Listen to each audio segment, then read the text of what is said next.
Assalamualaikum warahmatullahi wabarakatuh. Perkenalkan, nama saya Nur Hikmah Jehanta, Stambuk D101-18360, kelas A BT9, mata kuliah Hukum Penataan Ruang, Fakultas Hukum Universitas Tadulako. Baiklah, di sini saya akan membuat video untuk memenuhi tugas mata kuliah Hukum Penataan Ruang. Baiklah, langsung saja saya akan memaparkan materi yang berjudul mengenai Hukum Penataan Ruang. Baiklah, di sini saya akan membawakan materi yang berjudul Hukum Penataan Ruang. Pengertian penataan ruang secara umum. Ruang adalah wadah yang meliputi ruang darat, laut, dan udara, termasuk ruang di dalamnya. Bumi sebagai satu kesatuan wilayah, tempat manusia dan makhluk hidup lain melakukan kegiatan dan memelihara kelangsungan hidupnya. Menurut Undang-Undang Nomor 24 Tahun 1992, pengertian ruang adalah wadah yang meliputi ruang daratan, lautan, dan udara sebagai satu kesatuan wilayah, tempat manusia dan makhluk hidup lainnya dan melakukan kegiatan serta memelihara kelangsungan hidupnya. Menurut Undang-Undang Nomor 26 Tahun 2007, semua ruang diartikan sebagai bidang datar dan kemudian berkembang dalam makna 3 dimensi yang disoroti secara vertikal maupun horizontal.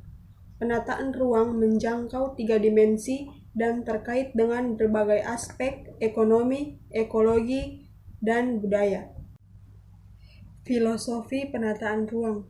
Filosofi penataan ruang sebagai satu kesatuan wadah, yaitu ruang wilayah negara Kesatuan Republik Indonesia berciri Nusantara dalam segala dimensi dan termasuk sumber daya. Adapun kaidah penataan ruang pada ruang wilayah negara Kesatuan Republik Indonesia berciri Nusantara, yaitu berdaya guna, dikelola dengan bijak, berhasil guna, dan berkelanjutan. Ada juga masuk dalam kesejahteraan umum ruang wilayah negara Kesatuan Republik Indonesia berciri Nusantara, yaitu sebagai tujuan negara dan keadilan sosial. Kemudian yang berikut, mengapa hukum penataan ruang diperlukan? Yaitu pertama, statis dan dinamis. Ruang bersifat tetap. Aktivitas manusia berkembang sehingga kebutuhan ruang terus bertambah. Yang kedua, potensi konflik. Konsekuensi bertambahnya kebutuhan ruang adalah terjadinya konflik atau sengketa ruang. Yang ketiga, kepastian hukum. Masyarakat butuh kepastian sampai kapan bisa menempati ruang. Yang keempat, atasi kesenjangan. Mengatasi adanya kesenjangan, akses atau ruang, populisme, dan konsumerisme. Selanjutnya yaitu 3 aspek dalam perencanaan. Yang pertama, partisipatif, yaitu proses yang berdimensi partisipatif dimaksudkan sebagai legitimasi atau suatu perencanaan. Yang kedua, teknokratis, yaitu proses yang berdimensi teknokratis dimaksudkan sebagai validasi atau suatu perencanaan. Yang ketiga, legitimasi, yaitu proses yang berdimensi legitimasi atau politik dimaksudkan sebagai legitimasi atau suatu perencanaan. Kemudian yang selanjutnya yaitu 3 aspek dalam perencanaan. Yang pertama, partisipatif, yaitu proses yang berdimensi partisipatif dimaksudkan sebagai legitimasi atau suatu perencanaan. Yang kedua, teknokratis, yaitu proses yang berdimensi teknokratis dimaksudkan sebagai validasi atau suatu perencanaan. Yang ketiga, legislatif, yaitu proses berdimensi legislatif atau politik, dimaksudkan sebagai legalitas atau suatu perencanaan. Kemudian yang berikut, fungsi pokok penataan ruang. Yang pertama, sebagai instrumen pengendali, menjaga agar bentuk kepentingan dalam penggunaan lahan dapat diatasi dengan serasi. Yang kedua, yaitu instrumen pengaturan, yaitu mengatur dan mengendalikan penggunaan lahan. Yang ketiga, instrumen penjaminan, yaitu meningkatkan kualitas lingkungan, baik fisik maupun sosial budaya. Adapun tiga pihak yang berkepentingan dalam penataan ruang. Tiga pihak yang berkepentingan tersebut adalah yang pertama masyarakat, yang kedua pemerintah, dan yang ketiga dunia usaha. Yang pertama masyarakat. Partisipasi masyarakat dalam penataan ruang.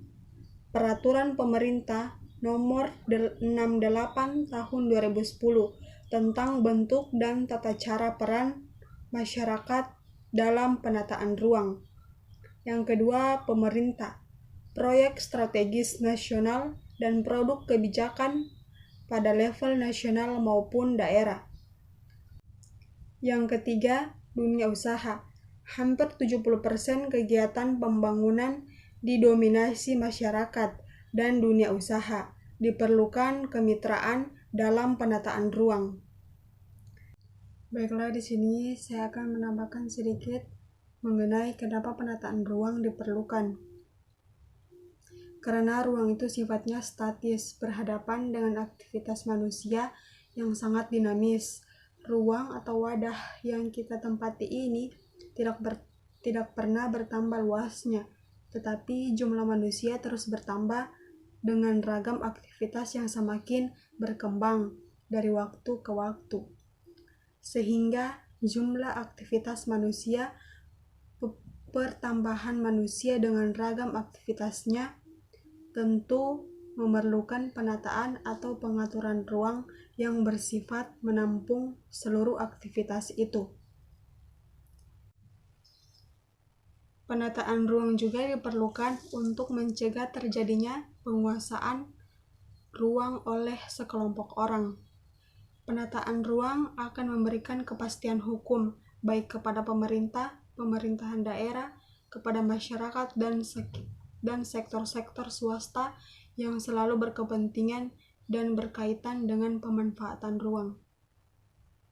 Baiklah, di sini juga saya akan menambahkan sedikit mengenai fungsi penyelenggaraan ruang yang secara khusus diatur dalam Pasal 3 Undang-Undang Nomor 26 Tahun 2007. Pasal 3 Undang-Undang Nomor 26 Tahun 2007 itu penyelenggaraan penataan ruang bertujuan untuk mewujudkan ruang wilayah nasional yang aman, nyaman, produktif, dan berkelanjutan berdasarkan wawasan Nusantara dan ketahanan nasional dengan